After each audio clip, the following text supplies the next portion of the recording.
প্রিয় দেশবাসী ভাই ও বোনেরা, বিদেশে অবস্থানরত বাংলাদেশি ভাই ও বোনেরা, আসসালামু আলাইকুম রহমতুল্লাহ।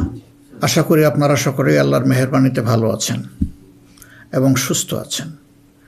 আজ আমি আপনাদের সামনে এসেছি কোনো গতানুগতিক রাজনৈতিক ভাষণ দেওয়ার জন্য নয়। আজ আমি একেবারে মনের ভেতরের কিছু কথা আপনাদের সাথে ভাগাভাগি করতে চাই, যে কথাগুলো একজন জেএনজি, একজন যুবক আর আমাদের প্রজন্ম সবার সাথে সম্পৃক্ত। একজন মুসলমানের জন্য যেমন, তেমনি আমাদের দেশের অন্য ধর্মের সকল ভাই বোনদের জন্য। প্রিয় দেশবাসী, আজ আমি এখানে যাদের কারণে কথা বলছি, সেই জুলাইয়ের মহান শহীদদের রুহের মাগফিরাত কামনা করছি। একই সাথে মহান মুক্তিযুদ্ধের শহীদদেরও গভীর শ্রদ্ধাভরে স্মরণ করছি। জুলাইয়ের রক্তক্ষয়ী সংগ্রামে এখনও বহু মানুষ আহত আছেন। আমি তাদের দ্রুত আরোগ্য ও সুস্থতা কামনা করছি। জুলাই হয়েছিল কারণ আমাদের দেশ আমরা একত্রিত হয়েছিলাম। জুলাইতে রাস্তায় নেমেছিল আমাদের তরুণরা, রাস্তায় নেমেছিল আমাদের প্রিয় মা বোনেরা, নারীরা, রাস্তায় নেমেছিল শ্রমিক, কৃষক, সর্বস্তরের ভাইয়েরা এবং সকল মেহনতি মানুষেরা। ফেসিবাদ বিরোধী বিভিন্ন রাজনৈতিক দলের নেতাকর্মীরাও তখন আমরা একাকার হয়েছিলাম।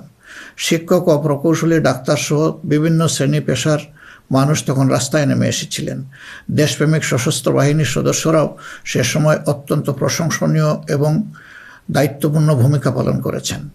আমরা জুলাই আর চাই না। আমরা চাই এমন বাংলাদেশ যেখানে আর কোনো দিন জনগণকে রাস্তায় নামতে হবে না। আমাদের বুঝতে হবে জুলাই কেন হয়েছিল। জুলাই হয়েছিল একটা বৈষম্যহীন বাংলাদেশের জন্যে। জুলাই হয়েছিল একটা কালো রাজনৈতিক ধারার পরিবর্তনের জন্যে। যুগের পর যুগ ক্ষমতা কুক্ষিগত ছিল পরিবারতন্ত্রের হাতে, নির্দিষ্ট গোষ্ঠীর হাতে। সেখান থেকে মুক্তির জন্যে, বিশেষ করে 2009 সাল থেকে জাতির উপর এমন এক শাসক গোষ্ঠী চেপে বসে, যারা মানবাধিকার, ভোটাধিকার সহ সকল গণতান্ত্রিক অধিকার কেড়ে নেয় এবং গণতান্ত্রিক প্রতিষ্ঠানগুলোকে ধ্বংস করে ফেলে। গুম, বিচার বহির্ভূত হত্যা, আয়নাগর প্রতিষ্ঠার মাধ্যমে জনগণের উপর নিপীড়ন চালায়। 2014, 18 ও 24-এর পরপর 3টি জাতীয় নির্বাচনের নামে তামাশার মাধ্যমে আমাদের ভোটের অধিকার হরণ করা হয়। এইসব নিপীড়ন এবং অধিকার ফিরে পাওয়ার জন্যই এসেছিল রক্তাক্ত জুলাই। আমাদের তরুণরা এখন একটা নতুন দেশ দেখতে চায়, যে দেশকে তারা গর্ব করে বলতে পারবে, নতুন বাংলাদেশ, এটি আমার দেশ 2.0।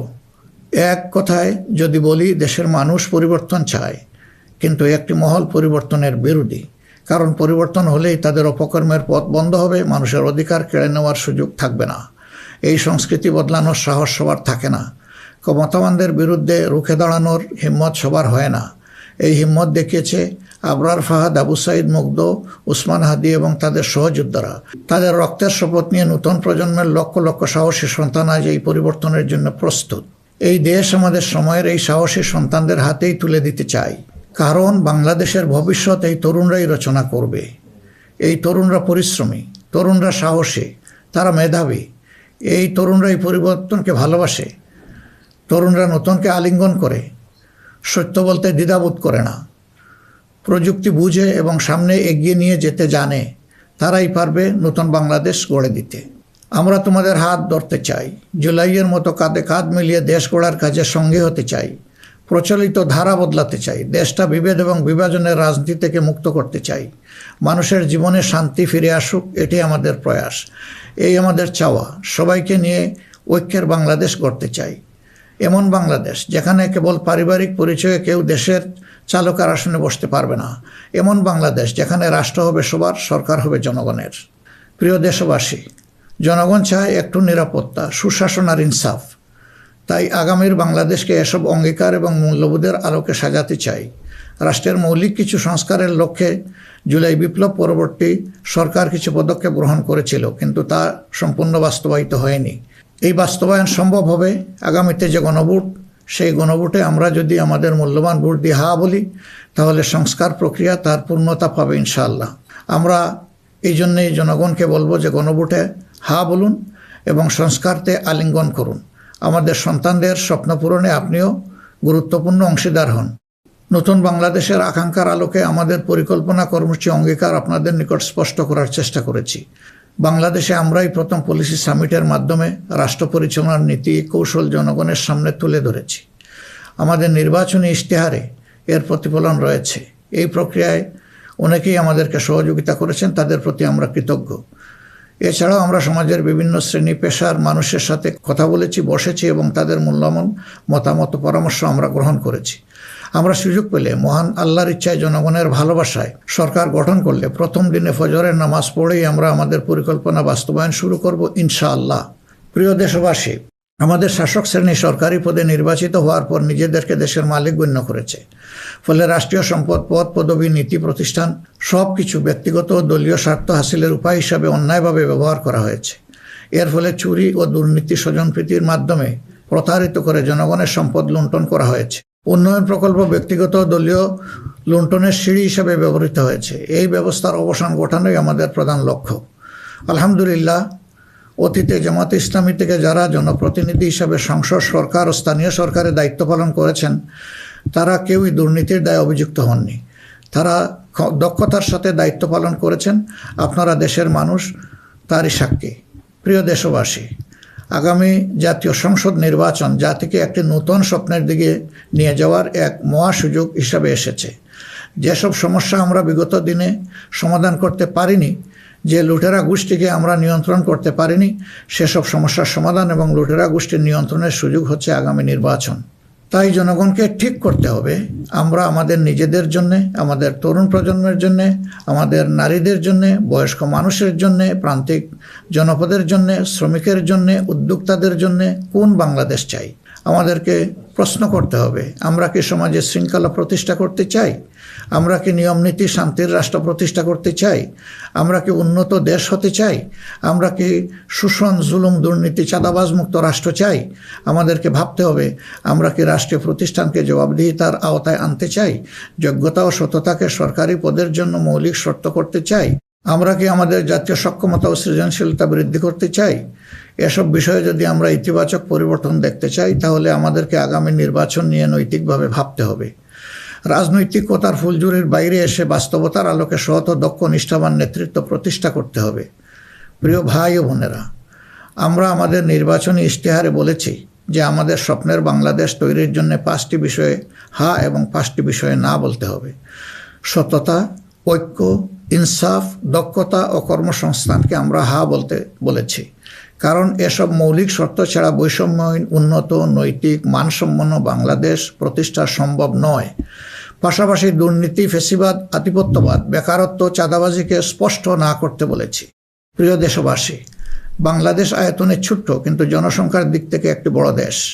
এই জনসংখ্যাকে অনেকে সমস্যা হিসেবে বিবেচনা করলেও আমরা মনে করি এটি আল্লাহর নিয়ামত এবং এক বড় সম্পদ। তাই আমাদের জনসংখ্যাকে জনশক্তিতে রূপান্তর করতে হলে নীতি এবং নৈতিকতা ভিত্তিক রাজনীতির বিকল্প নেই। সমাজে নীতি, নৈতিকতা, শৃঙ্খলা, জবাবদিহিতা প্রতিষ্ঠা করা ছাড়া কোনো জাতি এগোতে পারেনি, আমাদের পক্ষে অসম্ভব না। যে সমাজে নারীর মর্যাদা রক্ষা করতে পারে না, সেই সমাজ কখনো সমৃদ্ধ হতে পারে না। আমরা ক্ষমতায় এলে নারীরা কেবল ঘরের ভেতরে নয়, সমাজের মূলধারার নেতৃত্বে থাকবেন সগৌরবে। কর্পোরেট জগৎ থেকে রাজনীতি, সবখানে তাদের মেধার মূল্যায়ন হবে কোনো বৈষম্য ছাড়াই। আমরা এমন এক দেশ গড়ার প্রতিশ্রুতি দিচ্ছি যেখানে কোনো মা, বোনকে, মেয়েকে নিরাপত্তাহীনতায় ভুগতে হবে না। আপনাদের অধিকার রক্ষার লড়াইয়ে আমাদের সঙ্গী হন। একটি উন্নত ও আধুনিক দেশ গড়ার কারিগর হিসাবে আমাদের নির্বাচিত করুন।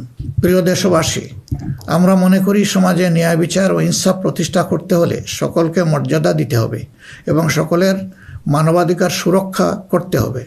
সকল পরিচয় নির্বিশেষে আমরা অঙ্গীকার ব্যক্ত করছি যে একটি মানবিক উন্নত দেশ গড়ার জন্য দলমত নির্বিশেষে সকলের মান, ইজ্জত, অধিকারের সুরক্ষা দিব ইনশাআল্লাহ। এই বাংলাদেশ মুসলমান, হিন্দু, বৌদ্ধ, খ্রিস্টান সবার। কেউ ভয়ের সংস্কৃতির মধ্যে বাস করবে না। যদি কেউ ধর্মীয় পরিচয়ের ভিত্তিতে আঘাত করার চেষ্টা করে, আমরা অতীতের মতো ভবিষ্যতেও তা প্রতিরোধ করব। প্রিয় দেশবাসী, আমাদের প্রত্যাশার বাংলাদেশ গড়তে হলে 3টি জায়গায় আমাদেরকে বিশেষ গুরুত্ব দিতে হবে। একটি হচ্ছে শিক্ষায় সংস্কার। শিক্ষা হতে হবে নৈতিকতা ভিত্তিক এবং সেটা হতে হবে টেক বেসড। এখনকার দুনিয়া সারাই প্রযুক্তিভিত্তিক শিক্ষার উপর নির্ভরশীল। আমরা সেই শিক্ষা থেকে বঞ্চিত। আমাদের সন্তানদের হাতকে আমরা দক্ষ কারিগরের হাত হিসাবে গড়ে তুলতে চাই এবং তাদের হাতে হাতে আমরা কাজ দিতে চাই। আমরা কোনো বেকার ভাতা তাদেরকে তুলে দিতে চাই না। দ্বিতীয় জায়গাটা হচ্ছে বিচারাঙ্গন। ন্যায় বিচার সমাজের প্রতিষ্ঠা হলেই কেবল আমরা আমাদের প্রত্যাশার বাংলাদেশ গড়তে পারব। অন্যথায় দুঃশাসন এবং দুর্নীতির কণ্ঠ রোধ করা মোটেই সম্ভব হবে না। অতএব বিচার বিভাগকে আমূল ঢেলে সাজাতে হবে। সেখানে অবশ্যই সৎ, দক্ষ এবং কমিটেড যে সমস্ত লোকেরা আছেন তাদেরকেই বিচারের আসনে বসাতে হবে। তৃতীয় জায়গাটা হচ্ছে আমাদের অর্থনীতি। এই ভঙ্গুর অর্থনীতি নিয়ে দেশকে আগানো সম্ভব নয়। সুতরাং অর্থনীতিতে ব্যাপক সংস্কার সাধন করতে হবে। বিশেষ করে ব্যাংকিং সেক্টর এবং অপ্রাতিষ্ঠানিক যে সমস্ত খাত রয়েছে সেই জায়গাগুলোতেও আমাদেরকে প্রাতিষ্ঠানিক ও অপ্রাতিষ্ঠানিক খাতে আমাদেরকে হাত দিতে হবে। আমাদের ব্যবসাকে করতে হবে বিনিয়োগ বান্ধব। বিনিয়োগ বান্ধব হলেই দেশে কর্মসংস্থান তৈরি হবে এবং আমাদের বেকারত্ব দূর হবে। এই তিনটা জায়গায় আমাদের গুরুত্ব দেওয়া ছাড়া কোনো উপায় নেই। আমরা আশা করব দেশবাসী আমাদেরকে তাদের মূল্যবান ভোটের আমানত সমঝে দিয়ে আমাদের দেশকে প্রত্যাশার আলোকে গড়ে তোলার ক্ষেত্রে আমাদেরকে সহযোগিতা করবেন। সম্মানিত উলামায়ে কেরাম, একাধিক ধর্মের এ দেশ মুসলমানগণ সংখ্যাগরিষ্ঠ। তাই মুসলমান হিসাবে এটি আমাদের দায়িত্ব যে সমাজে ন্যায় বিচার ইনসাফ প্রতিষ্ঠা করা এবং সকলকে সুরক্ষা দেওয়া। এগুলো ইসলামের শাশ্বত আদর্শ। সকল মানুষের মৌলিক অধিকার নিশ্চিত করা আমাদের কর্তব্য। আল্লাহ তাআলা স্পষ্টত বলেছেন, ইন্নাল্লাহা ইয়া'মুরুকুম বিল আদলি ওয়াল ইহসান ওয়া ইতাই যিল কুরবা ওয়া ইয়ানহা আনিল ফাহশাই ওয়াল মুনকারি ওয়াল বাগয়। আমাদেরকে স্পষ্টভাবে আল্লাহ নির্দেশ দিয়েছেন। এ দায়িত্ব আমরা সকলে মিলেই পালন করব। তাবলিগি জামাত সহ ধর্মীয় মহলের ভাইদের প্রতি আমাদের আহ্বান, আপনারা দিনের জন্য যে মেহনত করছেন, দেশ গড়ার কাজেও আপনারা আমাদের সাথে গুরুত্বপূর্ণ ভূমিকা রাখবেন বলেও আমরা গভীরভাবে বিশ্বাস করি। আমরা অঙ্গীকার করছি ভবিষ্যতে কেউ আপনাদেরকে অন্যায়ভাবে বিভিন্ন বিশেষণের ট্যাগ দিয়ে নির্যাতন করার সুযোগ পাবে না। বিচার বহির্ভূতভাবে আপনাদেরকে আর হত্যা করার দুঃসাহস কেউ দেখাবে না। আমরা জানি অতীতে আপনাদের কোনো মানবাধিকার ছিল না। এ অবস্থার পরিবর্তন ঘটানো হবে নতুন বাংলাদেশের অন্যতম প্রধান লক্ষ্য। জাতীয় নীতি পদ্ধতিতে আপনাদের আনুষ্ঠানিক অবদান ও ভূমিকাকে জোরদার করা হবে। আন্তর্জাতিক মহল যারা আমাদের পরীক্ষিত পরিচিত বন্ধু, তাদের সাথে আমাদের সম্পর্ক হবে সমমর্যাদা এবং সমতার ভিত্তিতে। আমরা অন্যের ভৌগোলিক অখণ্ডতাকে সম্মান করি এবং শ্রদ্ধা করি, তেমনি সকল দেশের সাথে বন্ধুত্ব প্রতিষ্ঠাকে অগ্রাধিকার দিব। তবে আমাদের জাতীয় স্বার্থ মর্যাদা, জাতীয় উন্নয়ন, অগ্রাধিকার আন্তর্জাতিক সম্পর্ক নির্মাণে প্রধান ভূমিকা রাখবে। বৈশ্বিক উন্নয়ন চ্যালেঞ্জ সমূহ, বিশেষত জলবায়ু পরিবর্তন নিরসনে আমরা সাধ্যমতো ব্যবস্থা গ্রহণ করব এবং তা হবে স্বচ্ছতার ভিত্তিতে পরিচালিত। নিপীড়নের শিকার হয়ে আশ্রয় নেওয়া রোহিঙ্গা জনগোষ্ঠীকে তাদের নিজ দেশে নিরাপদ এবং সম্মানজনক প্রত্যাবর্তনের জন্য সব ধরনের কূটনৈতিক তৎপরতা জোরদার করা হবে ইনশাআল্লাহ। প্রবাসী ভাই ও বোনেরা, জন্মভূমি থেকে 1000 মাইল দূরে অবস্থান করেও জুলাইয়ের অভ্যুত্থানে আপনারা গুরুত্বপূর্ণ ভূমিকা রেখেছেন। জেল জুলুমের শিকার হয়েছেন, ত্যাগ স্বীকার করেছেন। ইতিমধ্যে আপনারা আপনাদের ভোটাধিকার প্রয়োগ করে নতুন বাংলাদেশে নিজেদের অধিকার প্রতিষ্ঠার পথে ইতিহাস রচনা করেছেন। আমি এতে আনন্দিত। আগামী দিনে দেশ গড়ার এই অভিযাত্রায় আপনাদের সক্রিয় অংশগ্রহণ ছাড়া আমাদের নতুন বাংলাদেশের স্বপ্ন অপূর্ণই থেকে যাবে। আমরা চাই প্রবাসীদের অধিকার এবং মর্যাদা রাষ্ট্রীয়ভাবে নিশ্চিত করতে। সে লক্ষ্যেই প্রবাসীদের জন্য ভলান্টিয়ার প্রতিনিধি নির্বাচন করা হবে, যারা প্রবাসীদের বিভিন্ন সুযোগ সুবিধা, সেবা এবং সমস্যার বিষয়ে দূতাবাস বা হাইকমিশনের সাথে সরাসরি সমন্বয় করে প্রবাসীদের স্বার্থে উপদেষ্টা ও প্রতিনিধি হিসাবে কাজ করবে। তাছাড়াও বাংলাদেশের বাইরে যেখানে যেখানে সমস্যা রয়েছে, যেমন ইংল্যান্ডে ম্যানচেস্টার ফ্লাইট বন্ধ করে রাখা হয়েছে, আমরা কথা দিচ্ছি আর কোনো ফ্লাইট বন্ধ হবে না, বরঞ্চ পূর্বের চালু ফ্লাইটগুলো আমরা আবার ফিরিয়ে নিয়ে আসব। নিউ ইয়র্কে নতুন করে বাংলাদেশ ফ্লাইট ইনশাল্লাহ চালু হবে। এরকম দুনিয়ার যে যে জায়গায় এই ফ্লাইটগুলো চালু হওয়া দরকার তা আমরা নিশ্চিত করার ব্যাপারে বদ্ধপরিকর।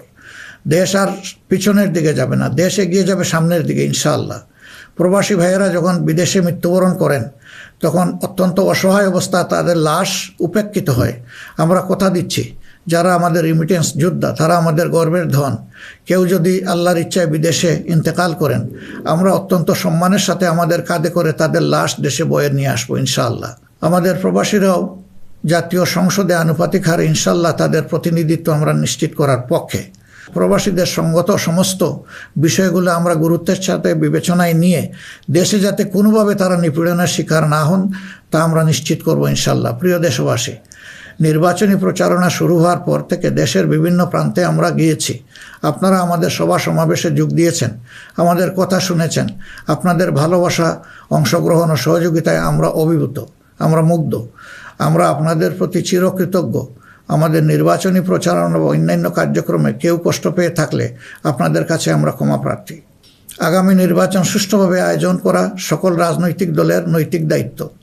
তাই আমাদের আহ্বান হবে নির্বাচনী আচরণ বিধিগুলোকে সম্মান জানানো এবং প্রতিদ্বন্দ্বী রাজনৈতিক দলের বৈধ অধিকারকে সম্মান করা। সুষ্ঠু নির্বাচন আয়োজনের মাধ্যমে রাজনৈতিক স্থিতিশীলতা নিশ্চিত করা হবে আমাদের রাজনৈতিক অঙ্গীকার। প্রশাসন ও আইন শৃঙ্খলা রক্ষাকারী বাহিনীর সদস্যরা নিরাপত্তার দায়িত্ব তারা পালন করেছেন অত্যন্ত নিষ্ঠার সাথে। আমাদের সাংবাদিক ভাই এবং বোনেরাও অনেক কষ্ট করে আমাদের বিভিন্ন অনুষ্ঠান কভার করেছেন। আপনাদের প্রতি গভীরভাবে আমরা কৃতজ্ঞ। আপনাদের ঋণ শোধ করতে পারবো না। আপনারা ভালো থাকবেন। আমাদের দলের বিভিন্ন পর্যায়ে নেতাকর্মী, শুভাকাঙ্ক্ষী এবং নির্বাচনী জোটের নেতৃবৃন্দ কর্মীগণ নিরলস পরিশ্রম করে যাচ্ছেন, আর্থিক ত্যাগ করেছেন। শেরপুরে আমার ভাই রেজাউল করিম প্রতিপক্ষের নির্মম আঘাতে শাহাদত বরণ করেছেন। আল্লাহ রাব্বুল আলামিন তার এই ত্যাগকে কবুল করুন এবং তাকে শহীদ হিসাবে কবুল করুন। আমাদের ভাই জনাব মোহাম্মদ নুরুজ্জামান বাদল, যিনি শেরপুর 3 আসনের প্রার্থী ছিলেন, তিনি ইন্তেকাল করেছেন। আল্লাহ তাকে উত্তম পুরস্কার দিন এবং জান্নাত নসিব করুন। প্রিয় দেশবাসী, আমরা আন্তরিকভাবে বিশ্বাস করি যে রাষ্ট্রীয় দায়িত্ব হচ্ছে আমানত। রাষ্ট্রীয় দায়িত্ব কোনো উপভোগের বিষয় নয়। সর্বাবস্থায় আমরা স্মরণে রাখব আমরা প্রত্যেকে দায়িত্বশীল এবং আমাদের দায়িত্বের ব্যাপারে জিজ্ঞাসাবাদ করা হবে। আমরা হজরতে ওমরের সেই বিখ্যাত উক্তি ও দায়িত্বশীলতা মনে রাখব যে ফুরাত তীরে একটি কুকুর না খেয়ে যদি মরে তাহলে তার জন্যও তাকে জবাবদিহি করতে হবে। আল্লাহর নির্দেশ অনুসারে আমরা ন্যায় বিচার প্রতিষ্ঠায় অঙ্গীকারবদ্ধ থাকব ইনশাআল্লাহ। আশা করি আপনারা আমাদের অঙ্গীকার ও স্বপ্নকে বিশ্বাস করে জাতীয় সংসদ নির্বাচনে আমাদের প্রতি সমর্থন জানাবেন। আগামী 12 ফেব্রুয়ারি তারিখে জামাতে ইসলামের প্রার্থীদেরকে দাঁড়িপাল্লা মার্কায় এবং যেসব অঞ্চলে 11 দলীয় অপর প্রার্থী রয়েছেন তাদেরকে আপনারা আপনাদের এলাকায় ইনশাআল্লাহ মূল্যবান ভোট দিয়ে নির্বাচিত করবেন। এই আকুল আবেদন আপনাদের সকলের প্রতি রাখলাম। আল্লাহ পরিবর্তনের এক মহা সুযোগ আমাদেরকে এনে দিয়েছেন। আসুন সেটা কাজে লাগাই। বিগত দিনের রাজনীতি পরিহার করি, একটি নতুন বাংলাদেশ তৈরি করি যেখানে সবাই মান, ইজ্জত ও মর্যাদা নিয়ে বাস করবে। আমরা আমাদের তরুণ সমাজকে সমাজের ককপিটে বসিয়ে দিতে চাই। বাংলাদেশ নামের উড়োজাহাজটি তারাই চালাবে, তারাই হবে ক্যাপ্টেন, তারাই হবে এটার পাইলট। আমরা গিয়ে বসবো প্যাসেঞ্জার সিটে। হে তরুণরা, তোমরা তৈরি হয়ে যাও। এই দেশ তোমাদের জন্যে, এই দেশ তোমাদের হাতেই তুলে দিতে চাই এবং এই দেশ তোমাদের হাতেই মানাবে, এই দেশ তোমাদের হাতেই গড়ে উঠবে। এটি আমাদের একান্ত প্রত্যাশা। বাংলাদেশ জামাতে ইসলামী নিরলসভাবে এই দেশকে গড়ে তোলার জন্য এবং দেশে বিদ্যমান সংকট নিরসনের জন্য সবসময় কাজ করে এসেছে। তা আপনারা সকলেই সাক্ষী। এমনকি আমাদের কষ্টের দিনগুলোতেও আমরা থেমে থাকিনি। আমরা জনগণের সুখ দুঃখ, ব্যথা বেদনার সমান অংশীদার ছিলাম। যেখানেই জনগণ কোনো দুঃখে কষ্টে পড়েছে সেখানেই আমরা গিয়ে তাদের সামনে হাজির হওয়ার চেষ্টা করেছি। আপনারা তখন আমাদেরকে বলতেন, এত কষ্ট বুকে চেপে আপনারা এসেছেন আমাদের কাছে, এ এক আশ্চর্য জিনিস। না, এটা আপনাদের কাছে আশ্চর্য হলেও আমাদের কাছে ছিল এটি আমাদের পবিত্র কর্তব্য এবং দায়িত্ব। কোনো বাধাই আমাদেরকে সেদিন টেকিয়ে রাখতে পারেনি। ইনশাআল্লাহ আগামীতেও কোনো বাধা আমাদেরকে টেকিয়ে রাখতে পারবে না। আমরা আমাদের প্রিয় জনগণের এবং আমরা বিশ্বাস করি আমাদের জনগণ আমাদেরকে ভালোবাসে। জনগণের এই ভালোবাসায় আমরা অভিভূত এবং আমরা পূর্ণ আস্থা রাখি আমাদের জনগণের রায়ের প্রতি। আপনাদের সকলকে আজকের এই পর্যায়ে এসে আরেকবার আমি আহ্বান জানাবো, আসুন একটু নতুন বাংলাদেশ, তরুণদের প্রত্যাশার বাংলাদেশ, জিএনজির জন্য আগামী বাংলাদেশ, আমাদের নারী সমাজের জন্য একটা নিরাপদ এবং সম্মানের বাংলাদেশ গড়ে তোলার জন্যে আমরা সবাই আগামী 12 তারিখ দাঁড়িপাল্লা এবং জোটের অপরাপর মার্কা যেখানে যেটা আছে তাতে ভোট দিয়ে 11 দলীয় প্রার্থীদেরকে নির্বাচন করি। তাহলে ইনশাআল্লাহ প্রত্যাশার একটি দেশ আমরা খুঁজে পাবো, একটু নতুন বাংলাদেশ পাবো।